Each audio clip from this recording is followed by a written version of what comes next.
Hey brother, it's Dan with Good Guys to Great Men again. Thanks again for watching today. I'm out here in the garden. We just finished off this stream rockery. I don't know if any of you have been to Chatsworth House here in the UK, up in Derbyshire. It's a beautiful place, big stone, huge stone, like prehistoric rock gardens. And luckily enough, all the kids are still able to walk around on them, climb them. You know, it's not been taken over by health and safety. So I'm out here in the garden today. It's kind of nice. It's a little bit on the cold side, but the sun's out, so I thought I'd shoot the video for you today from here. Today I wanted to talk a little bit about commitment. And the reason I wanted to talk about commitment is because I see this being an issue in so many of the relationships that we talk to guys about. In fact, I'd often say that commitment is the number one problem in all of these relationships. And what I mean by that is whether there's been a break in commitment, whether there's been a lack of communication about commitment, whether you can't even ask for what it is you want the other person to commit to, these are all things that have a huge effect on how committed each of you is to creating the kind of relationship that you want to have. And this all again comes down to, what do you want, right? What do you want? Who are you? Are you able to be committed in the way that you want somebody else to be committed to you and to what you want and to what they want? If you're not, if you're dubious about it, if you're unsure, if you're sat there thinking, well, I'm waiting for her to show me before I show her. Why do I always have to lead? You know, why is it down to the man? Why can't the woman put in the effort? Well, if you want commitment from somebody else, first of all, you've got to be committed. And then if you do think you're committed, if you do think that you're fully in it and you want to give as much as you're going to get out of it, if not more, then you need to be able to ask for what it is that you want. You need to be able to ask for a commitment from the other person. And this is where a lot of us struggle, right? Being able to ask for what it is that you want. What happens normally is we'll ask for something, you know, maybe some time together, maybe sex, maybe some connection in some way or another, maybe just to create a date plan, whatever it is, you know, or a conversation. And there's some kind of pushback, some kind of, you know, pull away from the other person. And what happens normally is we just take that personally, you know, we get upset.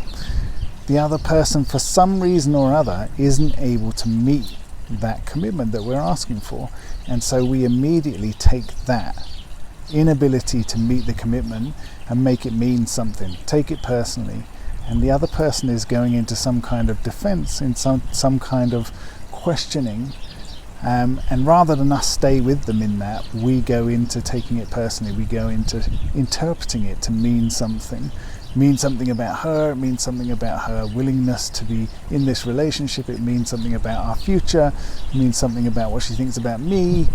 Really what it means is that you're not committed to knowing who you are.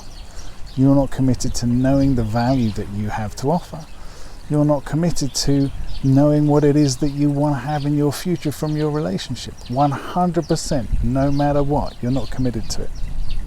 Because if you were, you'd be able to stand strong in that knowledge, in that value, in that self-confidence, ask for what you want, and not get upset when the other person reacts however they react, right?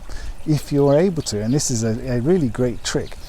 It's not a trick actually, this is a really great tool. This is a really great ability.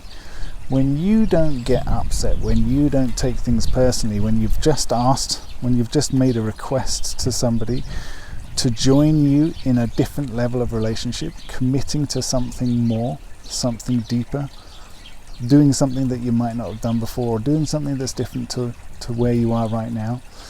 When you don't take that personally, when you're able to stay in that moment with the other person and just point to their reaction. Maybe they crossed their arms, maybe they rolled their eyes, maybe they let out a sigh, maybe their body slumped a little bit. When you don't take that personally and say, oh well, that means she thinks this about me, or that means she doesn't want to be here, or whatever else. Don't take it personally and point to it and say, I just noticed that, you know, you seem like you are frustrated. You seem like you're upset. You seem like you're overwhelmed. You seem like you're tired. You seem like... I know that sounds like interpretation when you say it seems like, but really what you're pointing to is their reaction. If you can stay for 10 seconds, 15 seconds without backing away from what it is you've asked for, from what it is you want, stay consistent and point to how the other person is reacting, not with any interpretation, not with any this means something. Just point to it and say, why is that? What's going on with you? Find out what is going on with the other person. And if you do, well, this shows that 1, you're not taking anything personally. 2, you're serious about what you want. 3, you want to know what's going on with her and how she's doing. Right? That's the most important thing that you want to understand. Because that's really what we do want, is just the context, the full understanding. And in that situation, you make a request, you get a reaction, you stay with the request, you stay interested, you stay engaged, you point to the reaction, and then don't carry on talking. Stop, shut up, be quiet. Wait until she responds again, and then deal with that response. Point to the response. Just stay in the moment, stay with what's really happening, and stay curious about what the emotional world is inside her. I've seen this change things dramatically. It's tense, right? Your intention to take things in a different direction creates tension. So can you stay in that tension, stay with her, stay in that really intimate moment, which it is. It can go any direction. And the only way you get to lead it where you want it to go is when you stay with it, when you stay committed to it. And then maybe she'll be able to commit to you, and then off you go. That's all I got for you today, brothers. Take care. See ya. Bye.